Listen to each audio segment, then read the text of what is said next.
दोस्तों आज से जो हम सीरीज स्टार्ट करने वाले हैं उसका सीजन 1 पहले ही आ चुका है, जिसमें 10 एपिसोड्स थे और उन 10 एपिसोड्स में हमें हमारे मेन कैरेक्टर जुयान की कहानी बताई गई है, जिसे गॉड ऑफ लाइफ ने मरने से पहले अपनी सारी पावर्स दे दी थी, जिससे जुयान का एक पुनर्जन्म होता है जहाँ अब उसके पास गॉड ऑफ लाइफ की सारी पावर्स थी। लेकिन जिस इंसान के अंदर उसका पुनर्जन्म हुआ होता है वो इंसान पहले काफी बदमाश हुआ करता था, इसलिए पूरे सेक्ट में जुयान की कोई इज्जत नहीं करता। पर फिर भी जुयान मेहनत करके अपनी पावर्स को और ज्यादा बढ़ा लेता है और यान नाम के आदमी से मार्शल आर्ट कंपटीशन करके उसे हरा भी देता है, जिससे सारे लोग समझ जाते हैं कि जुयान सच में काफी ज्यादा पावरफुल है। लेकिन यान के हारने के बाद उसका बड़ा भाई शियाओ काफी ज्यादा गुस्से में आ जाता है, जो कैसे भी करके जुयान को मारना चाहता है। इसी वजह से उसने अपने वॉरियर्स को जुयान के पीछे लगा दिया होता है ताकि वो उसे मार सके। और जब जुयान को पता चलता है कि उसकी बीवी किन्मो अकेले ही शी फैमिली के एक समारोह में जा रही है जिसके कुछ लोगों को जुयान ने पहले ही मार दिया था, तो ये जानकर वो तुरंत किन्मो को बचाने निकल जाता है ताकि उसे कोई भी खतरा ना हो। पर रास्ते में ही शियाओ के वॉरियर्स उसे घेर लेते हैं, जिसके बाद यहाँ से सीजन 2 शुरू होता है। तो इस एपिसोड की शुरुआत में हम जुयान को देखते हैं, जिसके सामने वो तीनों वॉरियर्स आ चुके थे जो उससे फाइट कर रहे होते हैं। लेकिन जुयान भी कम पावरफुल नहीं था, वो अपनी स्वॉर्ड का इस्तेमाल करते हुए उन सभी से काफी बढ़िया तरीके से फाइट कर रहा होता है। तब उसकी पावर्स देखकर वो वॉरियर्स कहते हैं, अच्छा वो हमने यहाँ पर अपने साथियों को लेकर आया था, तुम तो सच में पावरफुल हो, लेकिन तब भी हमारे सामने नहीं टिक पाओगे। जिसके बाद वो दोबारा से जुयान के ऊपर अटैक करना शुरू कर देते हैं, जहाँ पे अब देखते ही देखते दोनों के बीच काफी जबरदस्त फाइट शुरू हो जाती है। वो तीनों मिलकर जुयान को मारने की कोशिश कर रहे होते हैं, पर जुयान को तो एक खरोच तक नहीं आती और वो उनके अटैक से बचते हुए काफी बढ़िया तरीके से उनके ऊपर अटैक किए जा रहा होता है और उनकी स्वॉर्ड भी तोड़ देता है। ये देखकर बाकी लोग एकदम गुस्सा हो जाते हैं और पूरे गुस्से के साथ जुयान के ऊपर अटैक करने लगते हैं, लेकिन वो अब भी जुयान का कुछ नहीं बिगाड़ पाते। वहीं जुयान की स्वॉर्ड देखकर वहाँ पर मौजूद हुआन और फैंग भी हैरान रह जाते हैं कि जुयान तो सच में बहुत ज्यादा पावरफुल बन गया है। और इनमें से फैंग जुयान का दोस्त है और हुआन वो लड़की है जो हुआन को पसंद करती है, लेकिन हुआन उसे नहीं पसंद करता। लेकिन हुआन भी अपने फायदे के लिए ही बस जुयान का इस्तेमाल करना चाहती है। वहीं वो दोनों जुयान की स्वॉर्ड की तारीफ कर रहे होते हैं कि जुयान ने तो अपनी स्वॉर्ड को ब्रेक थ्रू कर लिया है, जिस वजह से उसकी स्वॉर्ड काफी ज्यादा पावरफुल दिखाई दे रही है। लेकिन तब वो वॉरियर्स भी अपनी पावर्स को और ज्यादा एक्टिवेट करना शुरू कर देते हैं, जिसके बाद वो जुयान के ऊपर काफी खतरनाक अटैक कर देते हैं। वो अपनी स्वॉर्ड से उन्हें रोकने की कोशिश करता है, लेकिन तब भी वो वहाँ से पीछे फेंका जाता है, जहाँ वो ये देखकर हैरान था कि अचानक से ये वॉरियर इतने ज्यादा पावरफुल कैसे बन गए। वहीं ये देखकर फैंग उसकी मदद करने के लिए जा रहा होता है, लेकिन हुआन उसे रोकते हुए कहती है, क्या तुम्हें पता भी है हम लिनआन सिटी में हैं, यहाँ पर तो हम आउटसाइडर हुए और हमारा किसी चीज में उंगली करना हमें मुसीबत में डाल सकता है, इसलिए तुम यहीं पर रुको। वहीं वो वॉरियर अब एक साथ मिलकर दोबारा से खतरनाक अटैक जुयान पे करना शुरू कर देते हैं, जिनका अटैक रोकने में उसे प्रॉब्लम हो रही होती है और उसे काफी ज्यादा चोट भी लग जाती है, जिसे देखकर वो खुद से कहता है, कहीं आज शायद मैं यहाँ पर मर ही ना जाऊं, क्योंकि इनका मुकाबला करने में मुझे काफी परेशानी हो रही है। लेकिन तब वो वहाँ से नीचे गिरते हुए दोबारा से अपने स्पिरिचुअल रैन में पहुंच जाता है, जहाँ पर उसे गॉड ऑफ लाइफ दिखाई देते हैं, जो उसे बहुत ही जोरदार थप्पड़ मारते हुए कहते हैं, तुम बेवकूफ इंसान, मैंने तुम्हें अपनी सारी पावर्स दे दी, लेकिन तब भी तुम किसी काम के नहीं हो। तुम्हारी सारी कल्टीवेशन कहाँ चली गई जो तुम इतने से मामूली वॉरियर्स को नहीं हरा पा रहे हो। इसलिए जाओ और जिनमी स्वॉर्ड का इस्तेमाल करो उन वॉरियर्स को खत्म करने के लिए। तब ये सुनकर जुयान कहता है, जिनमी स्वॉर्ड, ये किस बला का नाम है, मैंने तो आज तक इस स्वॉर्ड के बारे में सुना ही नहीं। तब ये सुनकर गॉड ऑफ लाइफ उसे एक और जोरदार थप्पड़ मार देते हैं, जिससे जुयान 4 चक्कर नाच जाता है। जिसके बाद वो वहाँ पर से दोबारा रियल वर्ल्ड में पहुंच जाता है और अब वो समझ चुका था कि जिनमी स्वॉर्ड कौन सी है। जिसके बाद वो उस स्वॉर्ड की पावर्स को एक्टिवेट करना शुरू कर देता है और जैसे वो उस स्वॉर्ड की पावर्स को एक्टिवेट करता है, चारों तरफ बहुत ज्यादा ऑरा फैलने लगता है और वहाँ पर एक बहुत ही बड़ी और पावरफुल स्वॉर्ड आ जाती है और वो स्वॉर्ड बहुत ही ज्यादा बड़ी और पावरफुल दिखाई दे रही थी, जिसे देखकर ही वो वॉरियर्स एकदम घबरा जाते हैं कि आखिर ये किस तरह की स्वॉर्ड है। इसलिए वो सभी वहाँ से अपनी जान बचाते हुए भागने की कोशिश करते हैं, लेकिन जुयान अब कहाँ रुकने वाला था, वो अपनी पूरी की पूरी स्वॉर्ड को उनके ऊपर ही गिरा देता है, जिस वजह से उन सारे के सारे वॉरियर्स की हालत वहीं पर पतली हो जाती है और अब उनके अंदर दोबारा खड़े होने की भी हिम्मत नहीं बचती। जिसके बाद जुयान अपने रीइंकार्नेशन बॉल की मदद से उसके अंदर से एक स्पिरिट पिल निकालता है जो कि आखिरी बचा हुआ था, और उसका इस्तेमाल करते हुए वो खुद की पावर्स को दोबारा से हील कर लेता है, जिस वजह से वो दोबारा अपने स्पिरिचुअल वर्ल्ड में पहुंच जाता है। तब गॉड ऑफ लाइफ उसे एक और थप्पड़ मारते हुए कहते हैं, न जाने मैंने किस बेवकूफ को अपनी सारी पावर्स दे दी, ये तो किसी काम का नहीं है। तब जुयान भी उन्हें जवाब देते हुए कहता है, आप तो मर गए थे ना, तो हर बार मुझे थप्पड़ मारने के लिए क्यों आ जाते हैं, कहीं आप अभी तक जिंदा तो नहीं। तब ये सुनकर गॉड ऑफ लाइफ कहते हैं, अरे मैं तो उल्टा तुम्हारी मदद करने के लिए आता था ताकि तुम्हें गाइड कर सकूं, लेकिन तुम तो मुझे ही बुरा भला कह रहे हो। जिसके बाद वो ऑरा में बदलकर वहाँ से गायब होने लगते हैं, लेकिन गायब होने से पहले वो जुयान को चिल्लाते हुए कहते हैं, अपनी प्रैक्टिस पर ध्यान देना क्योंकि तुम बिल्कुल नालायक हो। और इतना कहने के बाद वो वहाँ से गायब हो जाते हैं। वही इस चीज को देखकर फैंग और हुआन एकदम हैरान रहते हैं कि आखिर जुयान ने इस तरह की खतरनाक टेक्निक को कैसे सीख लिया।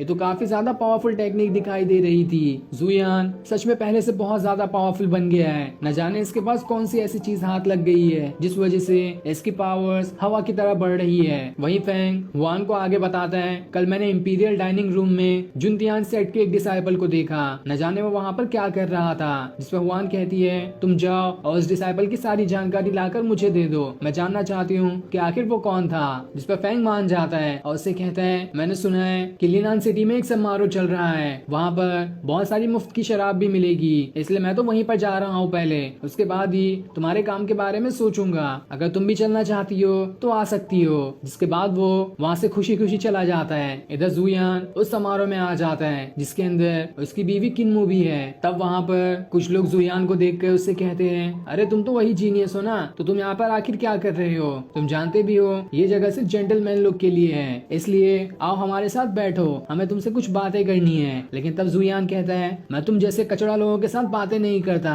इसलिए मुझे यहाँ से आगे जाने दो। तब ये सुनकर वो लोग कहते हैं, आखिर तुम्हारी हिम्मत कैसे हुई हमें कचड़ा कहने की, बल्कि कचड़ा तो तुम ही हो, क्योंकि तुम ही अपनी शादी के दिन अपनी बीवी की बजाय उसकी दोस्त के साथ थे, और ऐसा काम करने के बाद भी हमें तुम कचड़ा कह रहे हो, इसलिए चले जाओ यहाँ से, तुम जैसे लोगों की यहाँ पे जरूरत नहीं है। लेकिन तब भी जुयान वहाँ से आगे बढ़ने लगता है। तब ये देखकर एक मोटा आदमी उससे कहता है, ये जगह सिर्फ जेंटलमैन लोगों के लिए है, इसलिए वापस चले जाओ, मैं यहाँ पर जेंटलमैन हूँ और मैं तुम्हें यहाँ से बाहर जाने का ऑर्डर देता हूँ। तब ये सुनकर जुयान को गुस्सा आ जाता है और वो एक कुर्सी उठाकर मारना उसे शुरू कर देता है, जहाँ वो उससे कहता है, तुम जेंटलमैन हो ना, जेंटलमैन को दर्द नहीं होता, अब मार खाते जाओ खाली। तब ये देखकर बाकी लोग भी एकदम डर जाते हैं और अपनी दुम दबाकर वहाँ से भाग निकलते हैं ताकि जुयान उन्हें भी ना मारने लगे। दूसरी तरफ हम फैंग को देखते हैं जो एक लड़की के साथ चांद देख रहा होता है, जहाँ वो उससे कहता है, अगर मुझे मौका मिले तो मैं तुम्हें चांद पे लेके जाकर वहाँ पे शराब पीना पसंद करूंगा। जिसके बाद वो बातों ही बातों में उसके साथ क्लोज होने की कोशिश करता है, लेकिन वो लड़की उसे एक जोरदार थप्पड़ जड़कर वहाँ से चली जाती है। तब वहाँ पर जुयान आता है, जिसे देखकर फैंग उससे कहता है, तुम तो पहले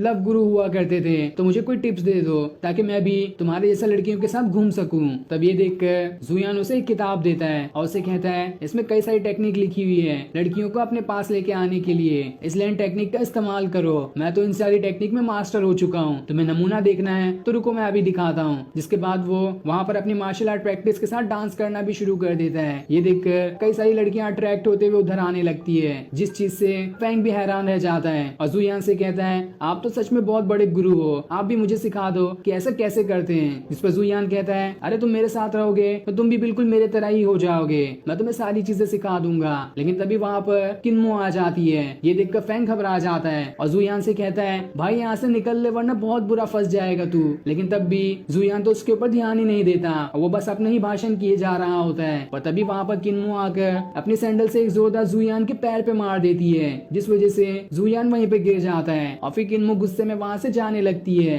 जुयान उससे कहता है, अरे मेरी बात तो सुनो, मैं तुम्हें सारी चीजें बता सकता हूँ कि मैंने ये जानबूझ के नहीं किया, मैं तो बस फैंग को सिखा रहा था। लेकिन किन्मो उसकी एक नहीं सुनती और वहाँ से जाने लगती है। तब जुयान खुद से कहता है, इस फैंग के बच्चे को तो मैं जिंदा नहीं छोड़ूंगा, जब भी मेरे पास आता है कोई ना कोई मुसीबत आ जाती है। और फिर इसी फनी सीन के साथ ये एपिसोड यहीं पर एंड हो जाता है। Thanks for watching.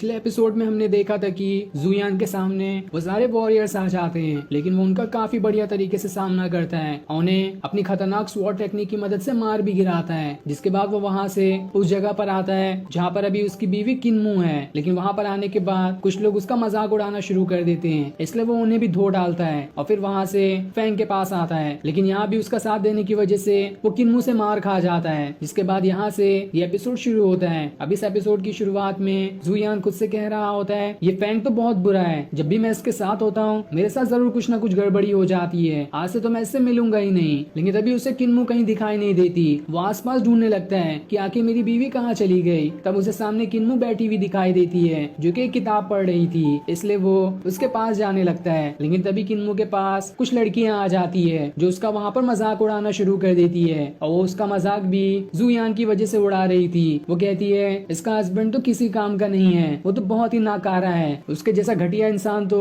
इस पूरी सिटी के अंदर कोई भी नहीं है। मैंने तो सुना था कि किन्मू तो बहुत ज्यादा टैलेंटेड है, उसे काफी सारी अच्छी अच्छी चीजें लिखने आती है। अगर उसकी जगह मैं इतनी ज्यादा टैलेंटेड होती तो कभी भी उस जुयान जैसे बेवकूफ इंसान से शादी नहीं करती। पर वो लोग इतना कहने पे भी नहीं रुकते और ज्यादा जुयान का मजाक उड़ाना शुरू कर देते हैं। अब तो वो जुयान को छोड़कर किन्मू का भी साथ साथ मजाक उड़ाने लगते हैं कि लगता है कि तुम्हें खुद ही कुछ नहीं आता होगा, तुम तो जुयान से भी ज्यादा बेवकूफ होगी, इसलिए तुमने उससे शादी की। वरना अगर किसी के पास इतना ज्यादा टैलेंट हो तो वो कभी भी इस बेवकूफ इंसान से शादी नहीं करेगा। वो बेवकूफ तो इतना बड़ा नालायक है कि अपने शादी वाले दिन ही किसी और लड़की के साथ था। ये सुनकर किन्मू को बहुत ज्यादा बुरा लग रहा होता है, लेकिन तब भी वो उन्हें बस शांत होने कह रही होती है। वो उनके पास जरा सा भी गुस्सा नहीं दिखाती, जिस पर वो लड़कियां इसका और ज्यादा फायदा उठाते हुए उसका मजाक उड़ा रही होती है। वो उससे कहती है अगर तुम खुद को साबित करना चाहती हो तो हमें यहाँ पर कोई पोयम लिख के दिखाओ, उसके बाद ही हम मानेंगे कि तुम्हारे अंदर कुछ टैलेंट है, वरना हमें तो लगेगा कि तुम भी उस जुयान की तरह बेवकूफ ही हो। तब वहाँ पर दूसरी लड़की आकर उन लड़की को चुप करा देती है। वहीं ये सारी चीज देखकर जुयान को तो बहुत ज्यादा गुस्सा आ रहा होता है। उसका तो बस चलता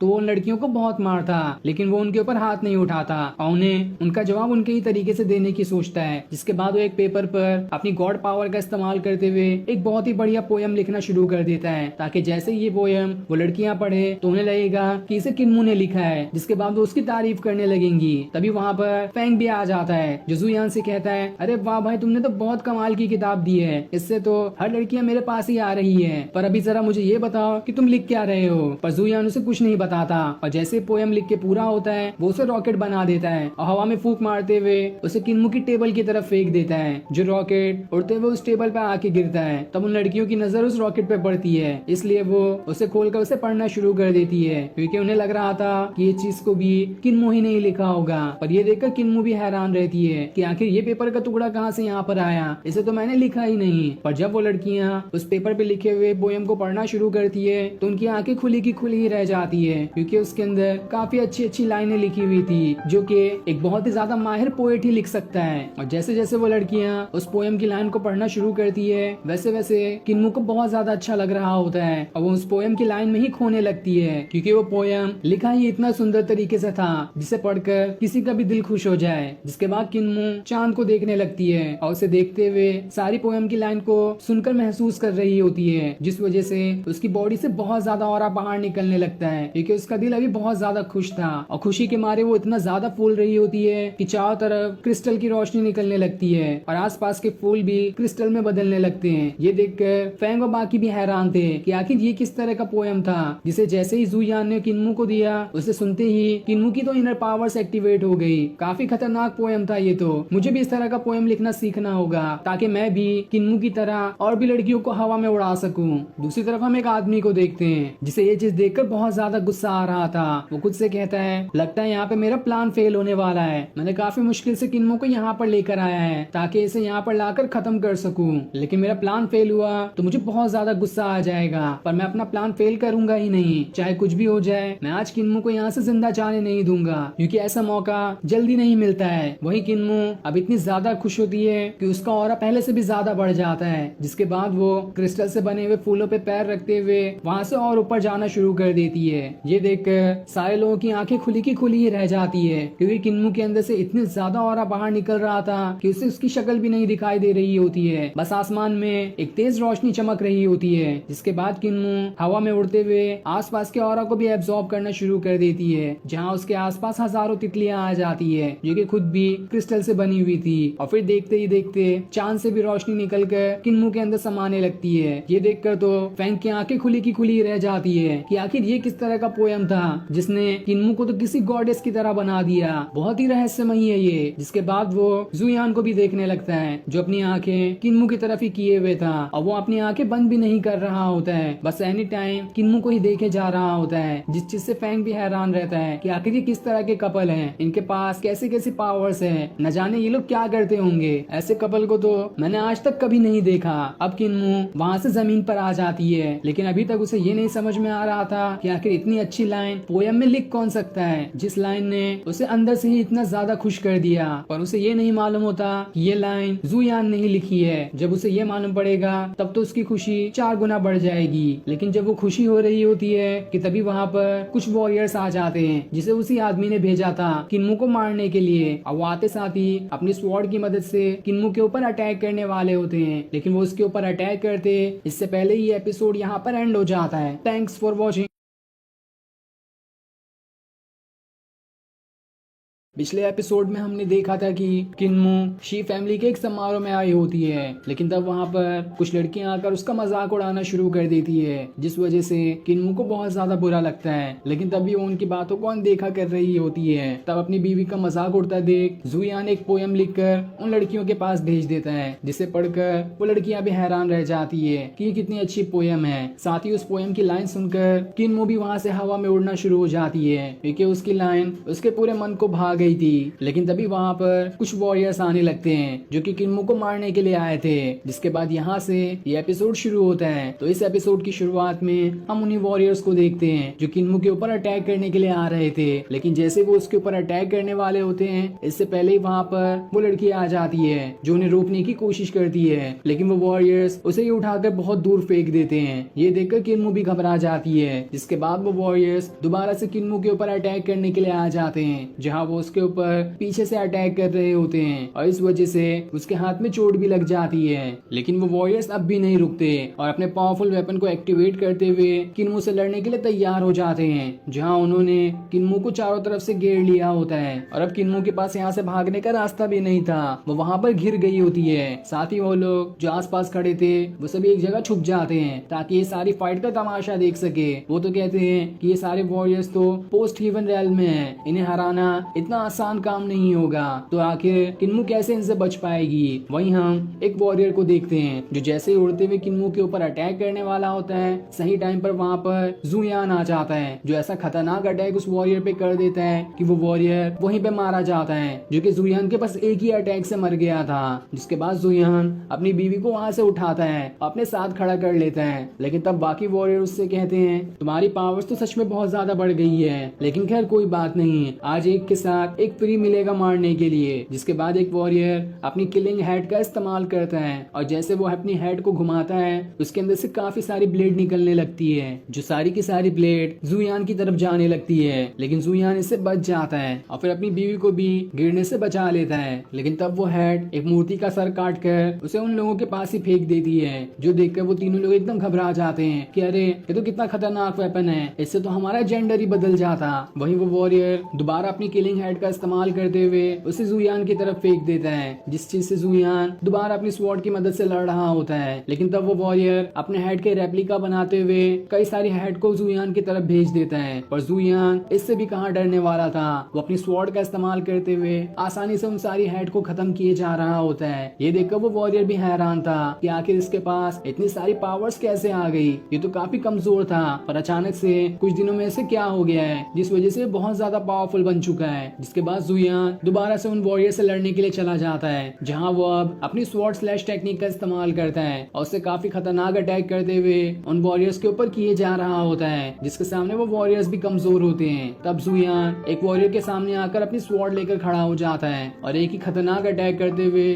उस वॉरियर को वहीं पर काट देता है, जिस वजह से वो वॉरियर मारा जाता है। वहीं ये चीज देखकर वो तीनों लोग एकदम हैरान रहते हैं कि ये जुयान तो कितना कमजोर था और अचानक से इसे क्या हो गया जिसने पोस्ट हीवन रैंक के वॉरियर्स को मार गिराया, वो भी एक नहीं 3-3 को। आखिर इसे हो क्या गया है? ऐसे कोई खजाना हाथ लग गया है क्या जिसकी पावर्स इतनी जल्दी बढ़ा देता है? इसका तो पता लगाना होगा। जिसके बाद जुयान किन्मू के पास आता है और उसका हाथ पकड़कर उसे शी फैमिली के लीडर के पास ले जाने लगता है। ये देखकर किन्मू भी हैरान रह जाती है कि तुम कहाँ पर जा रहे हो, वहाँ जाना ठीक नहीं है। तुम जानते भी हो कि शी फैमिली का लीडर कितना ज्यादा पावरफुल है, तुम उससे नहीं लड़ पाओगे। तब जुयान कहता है आखिर मैं कैसा हस्बैंड हुआ जब मैं तुम्हें कभी प्रोटेक्ट नहीं कर सकता, इसलिए मैं तुम्हारे साथ शी फैमिली के लीडर के पास जा रहा हूँ और उससे इसका जवाब मांगूंगा कि आखिर उसने इस तरह का खतरनाक अटैक तुम पर क्यों करवाया। जिस पर किन्मू कहती है ये बात तो अच्छी है लेकिन मुझे तुम्हारे लिए डर लग रहा है, कहीं तुम्हें वहाँ पर जाकर कुछ चोट न लग जाए। तब वो लड़की जुयान से कहती है किन्मू सही कह रही है, तुम्हें वहाँ पर नहीं जाना चाहिए। तुमने तो इन वॉरियर्स को मार दिया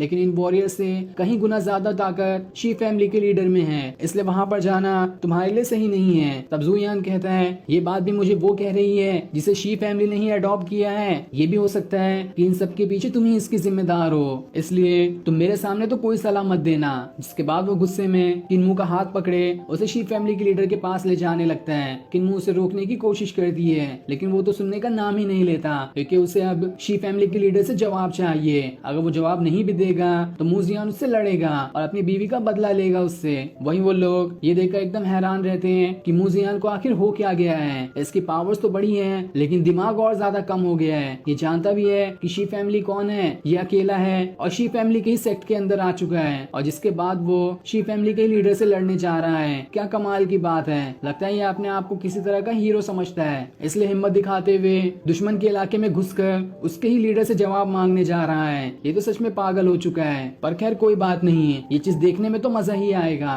वही किन्मू ये सारी चीजें देखकर एकदम हैरान रहती है कि जुयान को अचानक से हो क्या गया है। पहले ये कितना डरपोक था और इसे कुछ भी नहीं आता था और अचानक से ये इतना ज्यादा पावरफुल और हिम्मत वाला कैसे बन गया। जिसके बाद जुयान शी फैमिली के लीडर के घर के पास आते हुए उसके दरवाजे पे ठोकने के बजाय सीधा दरवाजा ही चकनाचूर कर देता है। तब ये देखकर वहाँ पर कई सारे सिपाही आ जाते हैं जो सभी जुयान से लड़ना शुरू कर देते हैं, लेकिन जुयान भी उनका काफी अच्छे तरीके से मुकाबला करता है। जहाँ एक भी सिपाही उसके सामने नहीं टिक पाता और वो काफी खतरनाक हीरो की तरह उनसे फाइट किए जा रहा होता है। जहाँ वो उन्हें उठा उठा कर दूर फेंक रहा था और कोई भी सिपाही उसका बाल तक बांका नहीं कर पाता। तब ये देखकर बाकी बचे हुए सिपाही डर के मारे वहाँ से भाग जाते हैं। वही ये चीज देखकर वो तीनों लोग कहते हैं इसने तो कहा था कि शी फैमिली के लीडर से जवाब मांगेगा लेकिन उसने तो उसके कितने सारे सिपाहियों की जान ले ली। अब नहीं लगता कि ये मामला खाली बात करने से सुलझेगा, फाइट तो जरूर होगी। तब वहाँ पर शी फैमिली का लीडर आ जाता है जो कि बहुत ही ज्यादा गुस्से में था। वो आते साथ ही जुयान से कहता है आखिर तुम्हारी हिम्मत कैसे हुई हमारे सिपाहियों की जान लेने की? तुम जानते भी हो किसके इलाके में खड़े होकर किसकी सिपाहियों की जान ली है तुमने। साथ ही वहाँ पर शियाओ भी होता है जो जुयान से आकर कहता है ये तुम्हारी सिटी नहीं है, ये शी फैमिली की सिटी है, यहाँ पर तुम्हारे कोई रूल नहीं चलने वाले, इसलिए तुमने यहाँ पर आकर बहुत बड़ी गलती कर दी है। तब जुयान शी फैमिली के लीडर से कहता है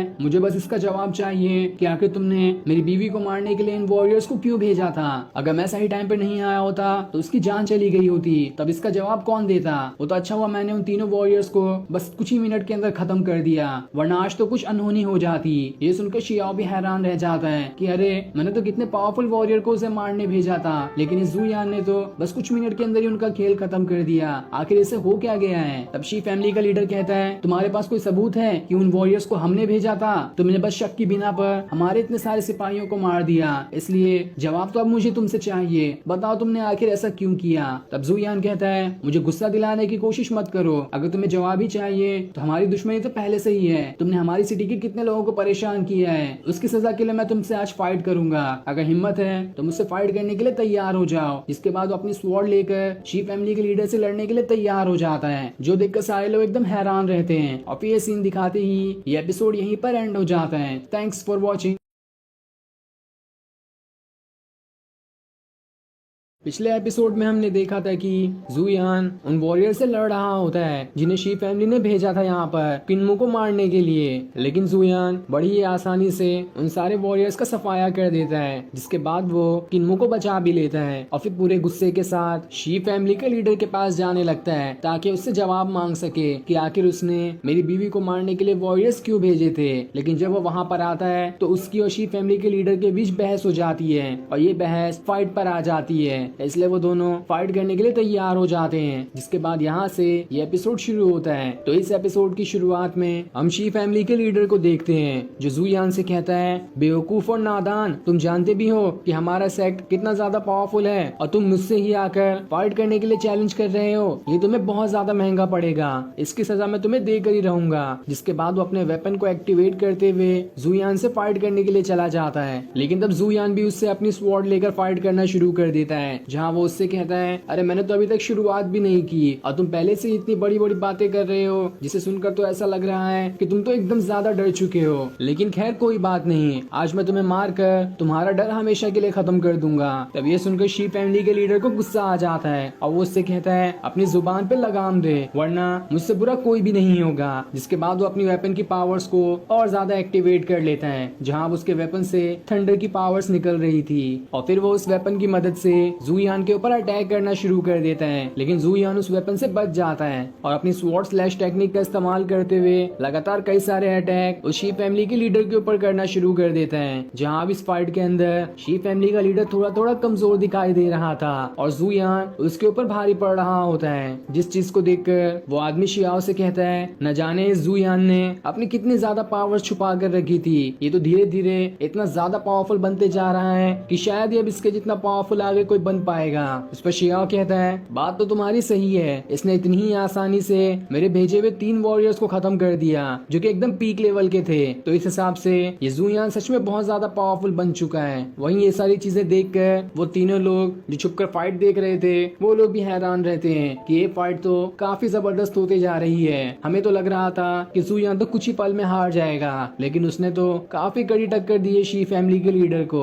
इधर ज़ुयान अब भी शी फैमिली के लीडर से लड़ रहा होता है, जहाँ दोनों के बीच काफी जबरदस्त फाइट हो रही होती है। लेकिन अब ज़ुयान को बहुत ज्यादा गुस्सा आ जाता है और अपना एक पावरफुल अटैक करते हुए शी फैमिली के लीडर को वहाँ से उड़ाकर दूर फेंक देता है। और जैसे ही दोबारा उसके ऊपर अटैक करने आने वाला होता है, तभी बीच में शियाओ आ जाता है जो अपना फॉर्मेशन बनाते हुए उसके अटैक को रोक लेता है और उससे कहता है, बस बहुत हो गया, अब और फाइट यहाँ पर नहीं होगी। ये सुनकर ज़ुयान उससे कहता है, तुम इसे बचा रहे हो, अगर मुझे गुस्सा आ गया तो इसके बाद अगला नंबर तुम्हारा ही होगा। तब ये सुनकर शियाओ उससे कहता है, ये तुम्हें शोभा नहीं देता कि दूसरे के घर में आकर ऐसी हरकत करना, इसलिए शांत हो जाओ, उसी के अंदर तुम्हारी भलाई है। जिस पर ज़ुयान उससे कहता है, मुझे इस बात से कोई फर्क नहीं पड़ता कि तुमने उन वॉरियर्स को मुझे मारने के लिए भेजा था, लेकिन मैं एक चीज से सेटिस्फाई बिल्कुल भी नहीं हूँ। जिस पर शियाओ कहता है, मैंने कभी किसी को नहीं भेजा तुम्हें मारने के लिए, साथ ही मुझे ये भी बताओ कि तुम आखिर किस बात से सेटिस्फाई नहीं हो। जिस पर ज़ुयान उससे कहता है, फर्स्ट सन का टाइटल तुमने मुझसे छीन लिया, इस चीज से मैं बिल्कुल भी सेटिस्फाई नहीं हूँ, क्योंकि किन्मू सबसे ज्यादा खूबसूरत लड़की है और जो भी खूबसूरत लड़की से शादी करता है उसी का नाम होता है कि उसे फर्स्ट सन कहा जाए, लेकिन उस टाइटल को तुमने मुझसे छीन लिया। ये सुनकर किन्मू भी हंसने लगती है कि ज़ुयान तो शियाओ को और ज्यादा गुस्सा कर रहा है। इस पर शियाओ बात को घुमाते हुए कहता है, मैं जानता हूँ कि फर्स्ट सन का टाइटल लेने के लिए बहुत लोग मरते हैं, लेकिन ये कोई ऐसा टाइटल नहीं कि कोई खुद से ही ले लिया जाए। ये टाइटल मुझे पहले से ही मिल चुका है, इसलिए अब से ये टाइटल मेरा हुआ और इस टाइटल को कभी ट्रांसफर भी नहीं किया जा सकता। जिस पर ज़ुयान कहता है, तो आज से तुम अपना नाम ही बदल लो और अपना नाम जंगली बतख रख लो, इससे तो तुम्हारा फर्स्ट सन वाला टाइटल अपने आप ही खत्म हो जाएगा। लेकिन शियाओ कहता है, ऐसा नहीं हो सकता, नाम बदलने से भी फर्स्ट सन का टाइटल नहीं जाता है। तब ये सुनकर ज़ुयान उससे कहता है, अगर नाम ट्रांसफर नहीं होता है तो अब तो मुझे तुम्हें मारना होगा, तुम्हारे मर जाने के बाद तो वो टाइटल ऑटोमेटिक मेरे पास आ जाएगा। ये सुनकर शियाओ से कहता है, आखिर तुम्हारी हिम्मत कैसे हुई मुझसे इस तरह से बात करने की, क्या तुम मुझसे चैलेंज करना चाहते हो? अगर हाँ तो मैं तैयार हूँ फाइट करने के लिए। तब ये सुनकर ज़ुयान कहता है, मैं तो कब से फाइट करने के लिए तैयार हूँ, आ जाओ मैदान में, अभी फैसला हो जाएगा कि किसके पास कितनी ज्यादा पावर्स है। ये देखकर वो तीनों लोग भी एकदम हैरान रह जाते हैं कि ज़ुयान को आखिर हो क्या गया है। पहले इसने शी फैमिली के लीडर को हराया, अब तो ये सीधा शियाओ से ही लड़ने के लिए तैयार हो गया है। न जाने इसके पास कौन सी दवा लग गई है जो इसे इतना ज्यादा पावरफुल बनाते जाती है और इसका कॉन्फिडेंट भी कितना ज्यादा बढ़ चुका है। साथ ही ये चीज देखकर शियाओ भी हैरान रहता है कि इसने तो इतनी आसानी से मुझे चैलेंज कर दिया, हो सकता है कि ये काफी अच्छे से तैयारी करके आया हो, इसलिए मुझे इस चैलेंज को कुछ दिनों के लिए रोकना होगा, क्योंकि 5 दिन बाद मेरा ब्रेक थ्रू होने वाला है, उसके बाद तो मेरी पावर्स बहुत ज्यादा बढ़ जाएगी, इसलिए मुझे कैसे भी करके इन 5 दिनों के लिए इस फाइट को रोकना होगा ताकि मैं और ज्यादा पावरफुल बनकर इस ज़ुयान से लड़ाई करके इसे खत्म कर सकूं। जिसके बाद वो ज़ुयान से कहता है, अगर तुम मुझसे पार्टी करना चाहते हो तो इसके लिए तुम्हें कुछ दिन रुकना होगा, मैं अगले हफ्ते यहाँ पर एक ग्रैंड कंपटीशन करवाने वाला हूँ। उसके अंदर ही हम देख लेंगे कि किसके पास कितनी ज्यादा पावर्स है। अगर तुम डरे नहीं हो तो उस ग्रैंड कंपटीशन के अंदर आ जाना। ये सुनकर जुयान कहता है डरूंगा, और वो भी मैं? ऐसा कभी नहीं हो सकता। तुम आज बुलाओ या एक हफ्ते बाद, तुम जब भी बुलाओगे मैं तुमसे फाइट करने के लिए तैयार हूँ। जिसके बाद वो वहाँ से जाने लगता है। लेकिन थोड़ी देर रुक कर वो कहता है ये शी फैमिली के लीडर का घर मुझे बहुत ज्यादा अच्छा लग रहा है। ऐसा लगता है कि यहाँ पर सिर्फ जेंटलमैन को रहना चाहिए, वो भी मेरी तरह। इसलिए मैं चाहता हूँ कि जो भी उस मार्शल आर्ट कॉम्पिटिशन में जीतेगा उसे ये घर दे दिया जाए। ये सुनकर शी फैमिली का लीडर एकदम हैरान रह जाता है कि अरे ये तो मेरे एंसेस्टर का हाउस है, इसे मैं किसी को कैसे दे सकता हूँ। लेकिन तब शियाओ कहता है ठीक है, मैं तुम्हारी शर्तें मानता हूँ। अगर तुम जीत गए तो उसके बाद से ये घर तुम्हारा हो जाएगा। शी फैमिली का लीडर उससे कहता है आगे तुम मेरे घर को कैसे दाव पे लगा सकते हो? तुम जानते भी हो कि ये कितना इंपॉर्टेंट है मेरे लिए। जिस पर शियाओ कहता है तुमने कैसे सोच लिया कि उस फाइट में मैं हार जाऊंगा? मैं जरूर उस फाइट को जीतूंगा और उसके बाद तुम्हारा घर तुम्हारे पास ही होगा। तब ये सुनकर जुयान अपनी बीवी को लिए वहाँ से जाने लगता है ताकि एक हफ्ते बाद आकर इस शियाओ को हरा सके। तब उसके जाने के बाद शी फैमिली का लीडर शियाओ से कह रहा होता है तुम नहीं जानते कि उसके पास अभी कितनी ज्यादा पावर्स आ चुकी है। मैंने उससे फाइट की है, वो एक नॉर्मल कल्टीवेटर से कहीं गुना ज्यादा पावरफुल बन चुका है। इसलिए मैं उसके सामने तो खड़ा तक नहीं हो पा रहा था और मेरे वेपन भी कोई काम के नहीं थे उसके सामने। तब ये सुनकर शियाओ को गुस्सा आ जाता है। वो उनसे कहता है अब मैं तुम्हें अपनी पावर्स दिखाता हूँ। जिसके बाद वो वहाँ पर एक बहुत ही बड़ा फॉर्मेशन बना लेता है और उस फॉर्मेशन के अंदर से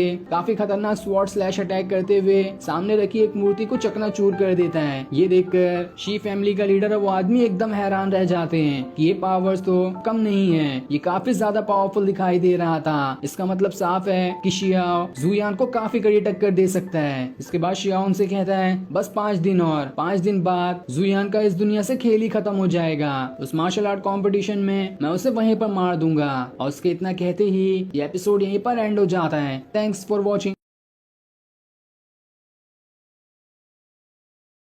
पिछले एपिसोड में हमने देखा था कि जुयान की शी फैमिली के लीडर के साथ फाइट शुरू हो जाती है, जहां दोनों काफी अच्छे से फाइट कर रहे होते हैं। लेकिन इस फाइट में जुयान बड़ी ही आसानी के साथ शी फैमिली के लीडर को हरा देता है। साथ ही उसने अब शियाओ को भी चैलेंज कर दिया था फाइट करने के लिए। तब शियाओ भी उसका चैलेंज मान जाता है, लेकिन वो ऐसे सामने चैलेंज नहीं करना चाहता था। इसलिए वो एक हफ्ते का टाइम लेता है ताकि एक हफ्ते बाद एक मार्शल आर्ट कॉम्पिटिशन करके वो उससे लड़ सके। जिस पर जुयान मार्शल आर्ट कॉम्पिटिशन के लिए मान जाता है, जिसके जीतने के शर्त पे वो शी फैमिली के लीडर का घर भी मांगता है। इसलिए शियाओ इस शर्त पे भी राजी हो जाता है। जिसके बाद जुयान किन्मू को लिए वहाँ से चला जाता है और अब यहाँ से ये एपिसोड शुरू होता है। तो इस एपिसोड की शुरुआत में हम जुयान को देखते हैं जो किन्मू का हाथ पकड़े उसे उसके घर के पास लेकर आ जाता है, जहाँ किन्मू तो थोड़ा शर्मा रही होती है। वो उससे कहती है तुम मेरा हाथ छोड़ दो ताकि मैं घर के अंदर जा सकूं, क्योंकि तुमने काफी टाइट करके मेरा हाथ पकड़ा हुआ है। ये सुनकर जुयान उससे कहता है अरे मुझे माफ कर देना,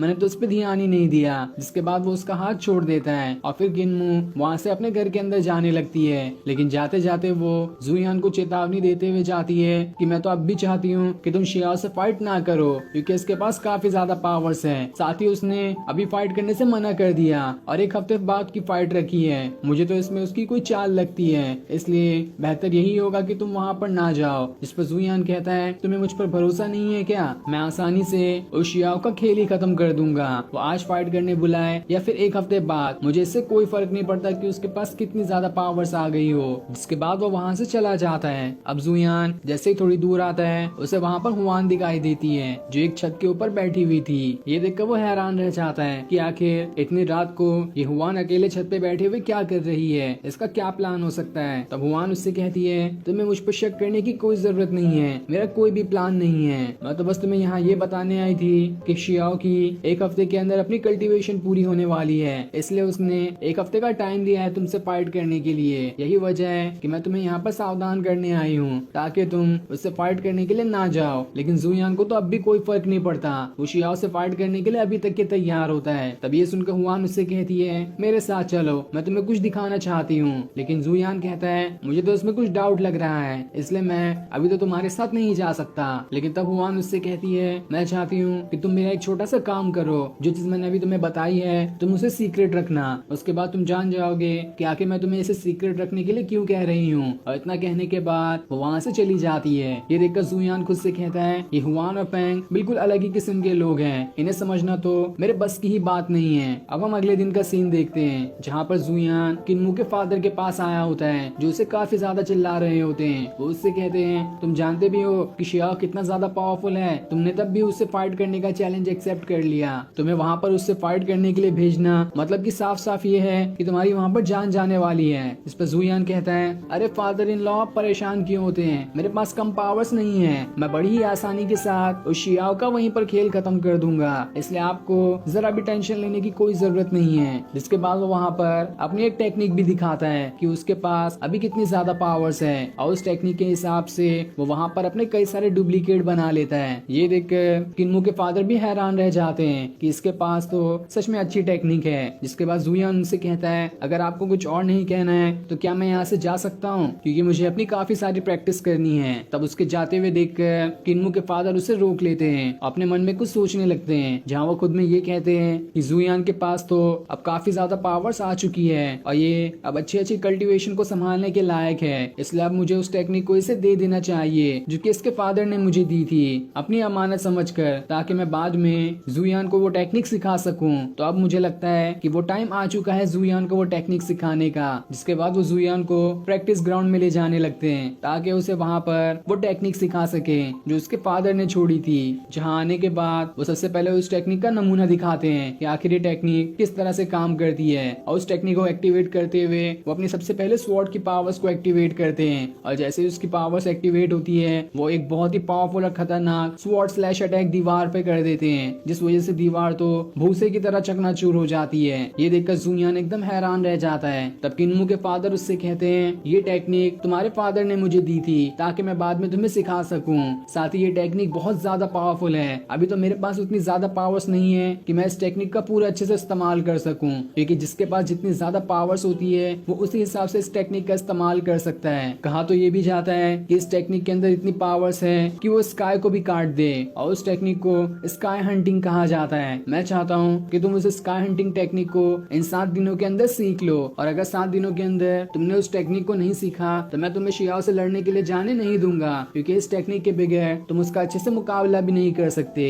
जिसके बाद वो उसे उस टेक्निक वाला स्क्रोल देते हैं, लेकिन साथ ही वो अंदर ही अंदर ये भी सोच रहे होते हैं कि इस टेक्निक को 7 दिन के अंदर सीखना बिल्कुल इम्पॉसिबल है। मुझे तो इस टेक्निक को शुरू करने में ही पूरे की पूरे 3 महीने लग गए थे, जिसके बाद मैं इस टेक्निक को शुरू कर पाया था, और 7 दिन के अंदर ये पूरी टेक्निक सीखना बिल्कुल ना के बराबर है। जुयान तो ये चीज कभी सीख ही नहीं पाएगा, और जब तक ये सीखेगा नहीं तब तक मैं इसे शियाओ से फाइट करने जाने ही नहीं दूंगा, क्योंकि मुझे पूरा पता है कि अगर ये इससे फाइट करने गया तो कहीं इसे कुछ हो ना जाए, और इसे कुछ हो गया तो आखिर मेरी बेटी कैसे रह पाएगी। इसलिए बेहतर यही होगा कि जुयान को उस फाइट करने के लिए भेजा ही ना जाए। इधर जुयान उस टेक्निक को वहीं पे बैठकर सीखना शुरू कर देता है, जहाँ पर उसकी रीइंकार्नेशन बाउल उसे इस टेक्निक को सीखने में मदद भी कर रही होती है, जिस वजह से वो बड़ी ही आसानी के साथ उस टेक्निक को सीख रहा होता है। और बस कुछ ही मिनट तक प्रैक्टिस करने के बाद वो उस टेक्निक को सीख भी जाता है, जिसके बाद वो इस टेक्निक का इस्तेमाल करता है और हवा में उड़ते हुए एक और पावरफुल और खतरनाक स्वॉर्ड स्लैश अटैक सामने कर देता है, जहाँ अब दीवार टूटने के साथ साथ सामने का पेड़ भी टूट जाता है और पड़ोसियों के भी घर टूट जाते हैं। ये देखकर किन्मू के फादर हक्का बक्का रह जाते हैं कि आखिर इसने इतनी जल्दी इतनी पावरफुल टेक्निक को कैसे सीख लिया, जिसे शुरू करने में ही मुझे 3 महीने लग गए थे। तब ये सुनकर जुयान उनसे कहता है इस बुक के अंदर तो काफी सारे वर्ड्स लिखे हुए थे जिन्हें समझने में इस मेरे रीइंकार्नेशन बाउल ने मदद की, पर अब भी मुझे कुछ वर्ड समझ में नहीं आ रहे हैं, तो क्या आप मुझे उन वर्ड्स का मतलब बता सकते हैं ताकि मैं इस टेक्निक को और अच्छे से सीख सकूं। तब ये सुनकर किन्मू के फादर घबरा जाते हैं कि मुझे 3 महीने लग गए थे इस टेक्निक को शुरू करने में, और अब ये मुझसे ही कुछ चीज सीखने के लिए आ रहा है। मैं तो इस टेक्निक को अच्छे से जानता भी नहीं जितना ये जुयान ने 2 मिनट के अंदर सीख लिया, तो आखिर मैं इसके सवालों का कैसे जवाब दे पाऊंगा। इसलिए मुझे कुछ नया तरीका अपनाना होगा इससे पीछा छुड़ाने के लिए। जिसके बाद वो जुयान से कहते हैं लाओ अपना स्टोल मुझे दो, और वो उसे लेकर वहाँ से दूर फेंक देते हैं। जिसके बाद वो उससे कहते हैं तुम्हें अपनी रिसर्च खुद करनी चाहिए, जब तुम खुद से सीखने की कोशिश करोगे तभी तुम्हें अच्छे से वो टेक्निक आएगी। और इतना कहने के बाद वो अपना पसीना पोंछते हुए वहाँ से जाने लगते हैं कि अब तो उनकी जान बच गई, वरना तो आज जुयान के सामने उनकी बड़ी बेइज्जती होती। साथ ही वो ये भी सोच रहे होते हैं कि जुयान तो बिल्कुल बदल ही गया है, जिस टेक्निक को मुझे शुरू करने में 3 महीने लगे उसने उस टेक्निक को 3 मिनट के अंदर सीख लिया। मुझे तो लगता है कि ये पहले वाला जुयान है भी नहीं। और फिर उनके इतना कहते ही ये एपिसोड यहीं पर एंड हो जाता है। Thanks for watching. पिछले एपिसोड में हमने देखा था कि जब किन्मुई के फादर को ये पता चलता है कि जुयान शियाओ से फाइट करने जा रहा है तो वो काफी ज्यादा गुस्सा हो जाते हैं, क्योंकि उन्हें नहीं लग रहा था कि जुयान उस शियाओ से फाइट कर पाएगा। लेकिन जब शियाओ उन्हें अपनी पावर्स दिखाता है तो उन्हें थोड़ा थोड़ा यकीन होने लगता है। इसलिए वो उसे एक टेक्निक सिखाते हैं जो कि जुयान के फादर ने ही उन्हें सिखाई थी, ताकि इस टेक्निक की मदद से जुयान शियाओ को हरा सके।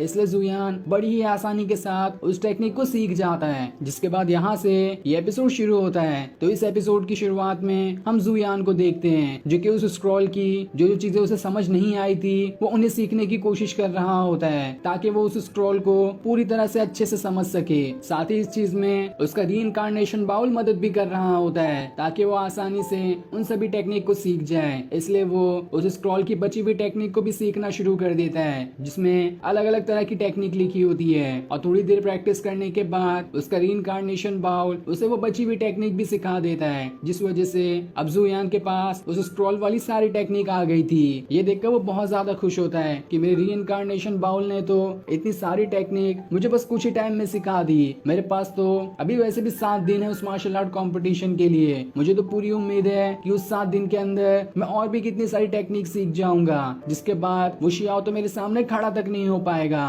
मुझे अपनी निर्वाणा स्वॉर्ड की इस्तेमाल करने की भी जरूरत नहीं पड़ेगी। मैं उसका इस्तेमाल किए बगैर ही उस शियाओ का खेल वहीं पर खत्म कर दूंगा और सारे लोगों को दिखा दूंगा कि शियाओ मेरे सामने कुछ भी नहीं है। तभी वहाँ पर किन्मू भी आ जाती है, जिसे देखकर जुयान एकदम ज्यादा खुश हो जाता है। वो उससे कहता है आखिर तुम यहाँ पर क्या करने के लिए आई हो? क्या तुम खाली मुझसे ही मिलने के लिए आई थी? तब किन्मू उससे कहती है मैं तो तुम्हें यहाँ पर ये कहने आई थी कि अब से तुम्हें इस गोडाउन में रहने की जरूरत नहीं है। ये सुनकर जुयान एकदम खुश हो जाता है। वो उससे कहता है क्या तुम्हें मेरे लिए बुरा लग रहा है कि मुझे इस गोडाउन में रहना पड़ता है और अब तुम ये चाहती हो कि मैं तुम्हारे साथ तुम्हारे कमरे में रहूं? ये तो कितनी अच्छी बात है, मैं तो इसके लिए हमेशा से तैयार हूँ। लेकिन ये सुनकर किन्मुई शर्मा जाती है और उससे कहती है मैंने कब ऐसा कहा? मैंने तो सिर्फ तुम्हें इस गोडाउन में नहीं रहने के लिए कहा था, लेकिन अब मैंने अपना इरादा बदल लिया है। जाओ और उसी गोडाउन के अंदर रहो। जिसके बाद किन्मू उसे आगे बताती है कि हमारी फैमिली का बिजनेस काफी ठप चल रहा है, ऐसा ही रहा तो हमारा फैमिली का बिजनेस बिल्कुल खत्म हो जाएगा,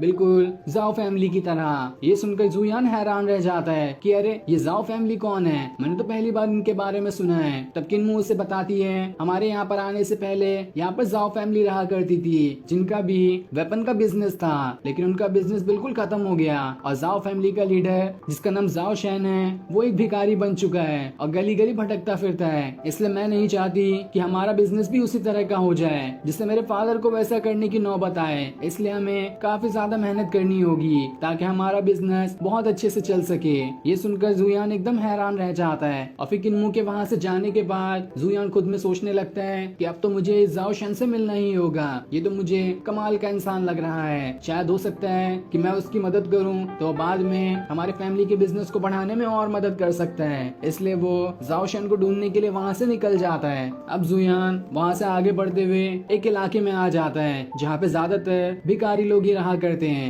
इसलिए वो एक भिखारी को पैसे देकर जाओ शैन को वहाँ पर ढूंढने लगता है ताकि उसे जाओ शैन यहाँ पर मिल जाए, क्योंकि अगर वो भिखारी बन चुका है तो हो ना हो वो यहीं पर होगा। तभी उसे कुछ भिखारी एक दूसरे भिखारी को मारते हुए दिखाई देते हैं और वो भिखारी कोई और नहीं बल्कि जाओ शैन ही होता है जिसे बाकी भिखारी लोग मार रहे थे। वो सभी उससे कहते हैं पहले तुम हुआ करते थे जाओ फैमिली के लीडर, लेकिन अब तो तुम हमसे भी ज्यादा बड़े भिखारी हो। तब जुयान वहाँ पर आकर जाओ शैन से कहता है लगता है तुम्हारी हालत तो अब काफी ज्यादा खराब हो चुकी है, क्या तुम्हें कुछ मदद चाहिए? तब ये सुनकर वो भिखारी जो जाओ शैन को मार रहे थे वो उससे कहते हैं आखिर तुम हो कौन और तुम्हारी हिम्मत कैसे हुई यहाँ पर आने की? तुम जानते भी हो यह हमारा इलाका है और यहाँ पर मेरी परमिशन के बगैर कोई आ नहीं सकता।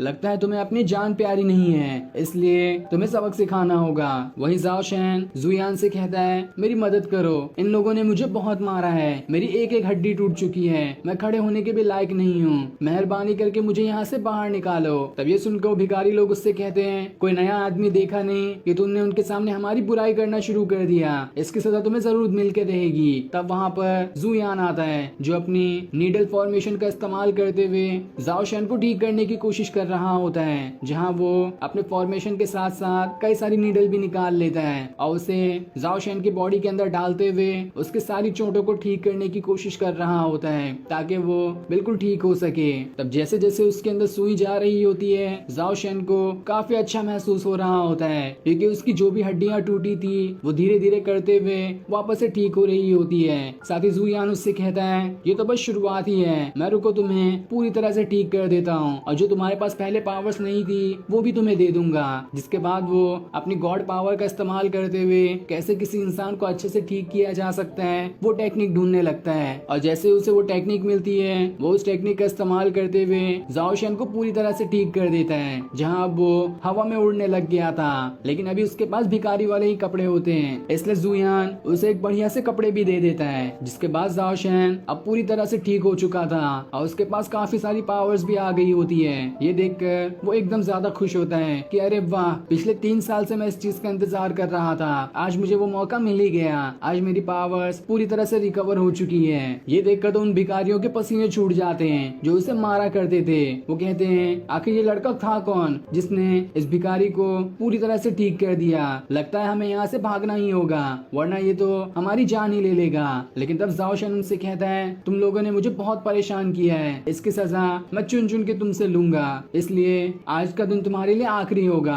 जिसके बाद वो अपनी पावर्स को एक्टिवेट करना शुरू कर देता है। ये देखकर वो भिखारी उससे माफी मांग रहे होते हैं कि मेहरबानी करके हमें यहाँ से जाने दो, हमने जो किया वो हमारी गलती थी, दोबारा ऐसा करने की कोशिश कभी नहीं करेंगे। लेकिन जाओ शन तो बिल्कुल गुस्से में था, वो एक ही खतरनाक अटैक करते हुए उन तीनों भिखारियों का खेल वहीं पर खत्म कर देता है। जिसके बाद वो जोर जोर से हंसना शुरू कर देता है कि आज मेरी पावर्स दोबारा से वापस आ चुकी है और जिसने भी मेरे साथ ऐसा किया है मैं उसका बदला जरूर लेकर रहूंगा। तब ये देखकर जुयान उससे कहता है बस बस बहुत हो गया, अब चलो मेरे साथ, मुझे तुमसे कुछ काम है, इसी काम को करने के लिए तो मैंने तुम्हें ठीक किया है। लेकिन तब ये सुनकर जाओ शन उससे कहता है तुमने मुझे तो ठीक कर दिया लेकिन अब मैं पूरी तरह से पावरफुल बन चुका हूँ और अब से मैं तुम्हारी बात तो बिल्कुल नहीं सुनूंगा। जिसके बाद वो उसके ऊपर अटैक करने की तैयारी करने लगता है। लेकिन तब ये देखकर जुयान वहाँ पर अपनी निर्वाणा स्वॉर्ड को समन कर लेता है जो कि बहुत ही बड़ी और पावरफुल स्वॉर्ड दिखाई दे रही थी। ये देखकर जाओ शन तो एकदम घबरा जाता है कि आखिर इसके पास इतनी खतरनाक स्वॉर्ड कैसे आ गई। तब जुयान उससे कहता है जो चीज मैंने तुम्हें दी है वो वापस भी ले सकता हूँ और जैसी हालत तुम्हारी भिखारी होने के टाइम थी उससे भी बुरी हालत कर दूंगा अगर तुमने मेरी बात नहीं सुनी, इसलिए मेरे सामने झुक जाओ। तब ये सुनकर जाओ शन की हालत एकदम खराब हो जाती है और वो जुयान के सामने झुकते हुए कहता है आज से मैं आपको अपना यंग मास्टर कहूंगा और आप जो भी करने के लिए कहेंगे मैं वो बिल्कुल करने के लिए तैयार हूँ। जिस पर जुयान कहता है ये हुई ना बात। जिसके बाद वो उसे एक लेटर दे देता है और उसे ये कहते हुए जाता है जो इसमें लिखा हुआ है वो कर देना वरना तुम्हारी जान की खैर नहीं। तब जाओ शन जब उस लेटर को देखता है तो उसमें लिखा हुआ था कि कुछ वेपन के बॉक्स को किन्मू की फैमिली के पास लेकर जाना है ताकि वो उन्हें बेचकर अपना बिजनेस और बढ़ा सके। लेकिन इस चीज में जुयान का नाम नहीं आना चाहिए, ये बस बिल्कुल अनजान में ही करना होगा ताकि किसी को ना मालूम पड़े कि ये काम जुयान ने किया है। ये पढ़कर जाओ शन इस काम को करने के लिए तैयार हो जाता है और फिर सीन दिखाते ही ये एपिसोड यहीं पर एंड हो जाता है। Thanks for watching. पिछले एपिसोड में हमने देखा था कि जुयान अपनी बची हुई टेक्निक को भी सीखने की कोशिश करने लगता है जो उसने उस स्क्रॉल से नहीं सीख पाया था और थोड़ी देर कल्टीवेशन करने के बाद वो उस टेक्निक को भी सीख जाता है। जिसके बाद किन्मू से उसे पता चलता है कि जाओ शन नाम का एक आदमी रहा करता था जो कि पहले काफी अच्छी फैमिली का लीडर था लेकिन बाद में वो एक भिखारी बन चुका है। इसलिए जुयान उसके पास जाता है और जितनी भी उसे चोटें लगी होती है वो उन सभी को ठीक कर देता है। और जब जाओ शन पूरी तरह से रिकवर हो जाता है तब जुयान उसे बताता है कि तुम्हें मेरा एक काम करना होगा, कई सारे वेपन से भरे बॉक्स हैं, उन्हें मेरी फैमिली के पास लेके जाकर रख देना होगा लेकिन याद रहे इसमें मेरा नाम नहीं आना चाहिए। जिस पर जाओ शन मान जाता है और अब यहाँ से ये एपिसोड शुरू होता है। तो इस एपिसोड की शुरुआत में हम जाओ शन को देखते हैं जो किन्मू के फादर के पास आया होता है और उसने अपने साथ कई सारे वेपन के बॉक्स को भी लेकर आया था जिसके बारे में जुयान ने उसे करने कहा था। तब उन सारे वेपन्स को देखकर किन्मू के फादर एकदम हैरान रह जाते हैं कि आखिर ये तो कितने ज्यादा पावरफुल और अच्छे वेपन है, जिससे तो काफी अच्छा बिजनेस हो सकता है। जिसके बाद वो जाओशन का शुक्रिया करने लगते हैं इतने अच्छे वेपन उन्हें देने के लिए। जिस पर जाओशन कहता है, अरे अरे इसमें ऐसी क्या खास बात है, मैं तो आपके लिए और भी काफी सारी गिफ्ट ला कर दे सकता हूँ, और इस गिफ्ट के बारे में भी मुझे एक खास आदमी नहीं कहा था ताकि आपको गिफ्ट ला कर दूं। ये सुनकर किन्मू के फादर हैरान रह जाते हैं कि आखिर वो खास आदमी कौन था। वो उससे उस आदमी के बारे में पूछते हैं, लेकिन तभी वहाँ पर जुयान आता है जो जाओशन को इशारा करते हुए कहता है, अगर तुमने मेरा नाम बताया तो मैं यहीं पे तुम्हें मार दूंगा। इसलिए जाओशन एकदम घबरा जाता है और फिर वो बहाना मारते हुए इस बात को ही हटा देता है कि ताकि उसके मुंह से गलती से ना निकल जाए कि ये काम जुयान नहीं करवाया है। तब किन्मू के फादर वहाँ पर जुयान को देख लेते हैं और उससे कहते हैं, तुम आखिर यहाँ पर कर क्या रहे हो। जिस पर जुयान कहता है, अरे मैं तो बस आपका हाल पूछने आया था कि कहीं आपको किसी चीज में कोई जरूरत तो नहीं। जिस पर किन्मू के फादर उसे मारना शुरू कर देते हैं और उससे कहते हैं, तुम यहाँ पर लड़कियों की तरह बातें सुन रहे हो, इससे अच्छा तो तुम्हें जाकर अपना कल्टीवेशन करना चाहिए था ताकि जो फाइट तुमने जोश में ले ली है उस फाइट में शियाओ को हरा सको। तब जुयान अपनी तशरीफ बचाते हुए वहाँ से दुम दबाकर भाग निकलता है। जिसके बाद किन्मू के फादर जाओशन से कहते हैं, मुझे माफ कर देना, ये जुयान थोड़ा मजाकिया किस्म का इंसान है। जिस पर जाओशन कहता है, कोई बात नहीं, अब मुझे चलना चाहिए, इसलिए मैं यहाँ से जाता हूँ। जिसके बाद वो वहाँ से जाने लगता है, लेकिन जाते जाते वो ये सोच रहा होता है कि मुझे नहीं लगता किन्मू के फादर को जुयान के असली पावर्स के बारे में मालूम है। अगर उन्हें मालूम होता कि कितना ज्यादा पावरफुल है तो वो उसे इस तरह से नहीं रखते। तब उसके जाने के बाद किन्मू ये सोचकर हैरान रहती है कि ये जाओशन तो कितना ज्यादा कमजोर और भिखारी बन गया था, तो रातों रात इसकी ऐसी हालत कैसे बदल गई, ये तो बिल्कुल पहले जैसा अब दिखाई दे रहा है। लेकिन वहीं उसके फादर इस चीज से हैरान होते हैं कि आखिर जाओशन से किसने कहा कि हमें इतने सारे वेपन की जरूरत है, जो उसने इतने सारे अच्छे वेपन लाकर मुझे दे दिए। हो ना हो ये काम जुयान के फादर का ही होगा, जो अनजाने में मेरी मदद करना चाहते हैं। इसलिए वो भागते हुए घर के बाहर आ जाते हैं और आसमान की तरफ देखते हुए कहते हैं, मेरे दोस्त आपका बहुत बहुत शुक्रिया, जो मुसीबत के टाइम पर आपने मेरी मदद की, क्योंकि उन्हें तो यकीन ही नहीं होता है कि जुयान ऐसा कर सकता है, क्योंकि वो खुद ही कमजोर है तो वो दूसरों को पावरफुल क्या बनाएगा। अब हमें उस दिन का सीन दिखाया जाता है जिस दिन शियाओ और जुयान के बीच में फाइट होने वाली है। तब जुयान के घर के आसपास कई सारे सिपाही खड़े होते हैं जिन्हें किन्मू के फादर ने वहाँ पर लगा कर रखा था ताकि जुयान यहाँ से शियाओ से फाइट करने के लिए ना जा सके, क्योंकि अभी तक उन्हें भरोसा नहीं है कि जुयान शियाओ से फाइट करके उससे जीत भी पाएगा। लेकिन तब जैसे सिपाही थोड़ी दूर आते हैं वहाँ पर छुपा हुआ जुयान बाहर निकल कर आ जाता है, क्योंकि वो इसी मौके की तलाश में था ताकि सिपाही यहाँ से निकले कि वो यहाँ से भागकर शियाओ से फाइट करने के लिए चले जाए। लेकिन तभी वहाँ पर एक कुत्ता आ जाता है जो उसके ऊपर भौंकना शुरू कर देता है। ये देखकर जुयान उसकी तरफ चिकन का एक टुकड़ा फेंक देता है और उससे कहता है, तुम ये खाओ और मेरी जान छोड़ो। जिसके बाद वो वहाँ से भाग जाता है। सिपाही उसे रोकने की कोशिश करते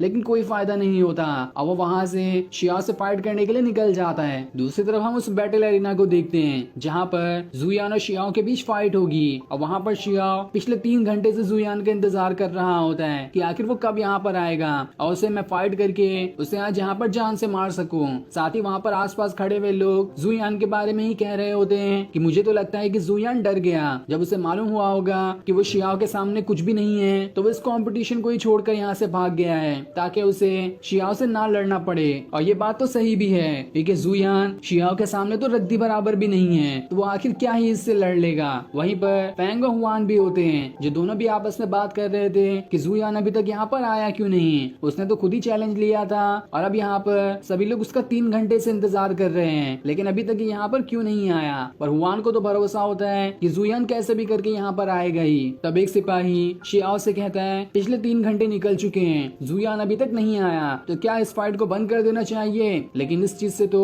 शियाओ को बहुत ज्यादा गुस्सा आ रहा होता है। वो उससे कहता है, 1 मिनट बस और रुको, अगर इस 1 मिनट के अंदर जुयान यहाँ पर नहीं आया तो देख लेना मैं उसके घर में घुसकर उसे घसीटते हुए बाहर लेकर आऊंगा, क्योंकि आज तो वो मेरे हाथों मरने ही वाला है। लेकिन उसे ये सब करने की जरूरत ही नहीं पड़ती। उसी टाइम पर वहाँ पर जुयान आ जाता है जो शियाओ से कहता है, लगता है मरने की बहुत जल्दी है, तो फिर ठीक है, मरने के लिए तैयार हो जाओ। तब जुयान को वहाँ पर देखकर जो सभी लोग उसकी बुराई कर रहे थे अब उसी की तारीफ करने लगते हैं कि अरे वाह, जुयान के अंदर तो हिम्मत आ गई, अब वो फाइट करने के लिए यहाँ पर आ गया है। अब ये फाइट देखने में काफी जबरदस्त होने वाली है, तो चलो इस फाइट का मजा लेते हैं। तब शियाओ जुयान से कहता है, मैंने तो सुना है कि तुमने अपनी काफी टाइम से पावर्स छुपा कर रखी थी, तो चाहे आज जितनी भी पावर्स तुम्हारे पास है उन सभी को बाहर निकाल लो। मैं भी देखना चाहता हूँ कि तुमने क्या क्या खजाना छुपा कर रखा है, क्योंकि मेरे पास भी खजानों की कमी नहीं है। आज ही के दिन फैसला हो जाएगा कि हम दोनों में कौन सबसे ज्यादा पावरफुल है और कौन हार कर आज मरने वाला है। तब जुयान उससे कहता है बस बस यार कितना फेंकते हो तुम, काम ज्यादा करो और बातें कम करो। तब ये सुनकर शियाओ कहता है इतना ओवर कॉन्फिडेंट होना भी अच्छा नहीं होता, रुको अब मैं तुम्हें दिखाता हूँ कि मैंने पिछले दिनों में कौन सी टेक्निक सीखी है। जिसके बाद वो अपनी एक खतरनाक टेक्निक को एक्टिवेट करना शुरू कर देता है जिसे उसने इन 7 दिनों में सीखा था। और इसी टेक्निक को सीखने के लिए उसने कंपटीशन को 7 दिन बाद रखा था ताकि वो इस टेक्निक को अच्छे से सीख जाए। और जैसे वो उस टेक्निक को एक्टिवेट करता है वो काफी खतरनाक टेक्निक दिखाई दे रही होती है और उस टेक्निक का नाम 3rd लेवल कॉम्बैट स्किल होता है जो कि काफी ज्यादा खतरनाक मानी जाती है। जल्दी कोई भी इस टेक्निक को नहीं सीख पाता और सीख भी पाता है तो वो उसके 3rd लेवल पे जल्दी नहीं पहुंच पाता है, जिसे शियाओ ने काफी जल्दी सीख लिया। अब तो जुयान को उससे लड़ने में काफी परेशानी हो सकती है। तब ये देखकर किन्मो के फादर जुयान से कहते हैं तुम यहीं पर फाइट को रोक दो और वापस आ जाओ, मैं सारी चीजें संभाल लूंगा। तो वहीं इस खतरनाक टेक्निक को देखकर किन्मो भी बहुत परेशान हो रही होती है कि ये तो बहुत ज्यादा पावरफुल टेक्निक है, जुयान कैसे इस टेक्निक से इसका मुकाबला कर पाएगा, कहीं उसे चोट न लग जाए, ऐसा हुआ तो ये बहुत बुरा हो सकता है। अब इस चीज को देखकर किन्मो के फादर खुद से कहते हैं बस अब बहुत हुआ, अगर कुछ भी जुयान को चोट लगने वाली रही तो मैं खुद ही इस फाइट में कूद जाऊंगा और जुयान को वहाँ से बचाकर बाहर लेकर आऊंगा। लेकिन तब वहाँ पर वो बंदर जैसे बालों वाला आदमी आ जाता है जिसने किन्मो के ऊपर भी वॉरियर्स भेजे थे और उसका नाम वांग फेंग होता है। वो किन्मो के फादर से कहता है ये फाइट जुयान और शियाओ के बीच में है, इसलिए आप मेहरबानी करके टांग अड़ाने की कोशिश ना करें। जो सुनकर किन्मो के फादर को गुस्सा आ जाता है और वो उससे कहते हैं तुम मुझे टांग अड़ाने से रोकोगे, देखता हूँ तुम क्या उखाड़ लेते हो। तभी वहाँ पर एक और आदमी आने लगता है जो किन्मो के फादर से कहता है अगर वांग फेंग तुम्हें नहीं रोक पाया तब मैं किस काम आऊंगा, तुम्हें रोकने के लिए तो मैं भी काफी हूँ। लेकिन ये आदमी कौन है ये हमें अभी नहीं बताया जाता और ये सीन दिखाते ही ये एपिसोड यहीं पर एंड हो जाता है। Thanks for watching.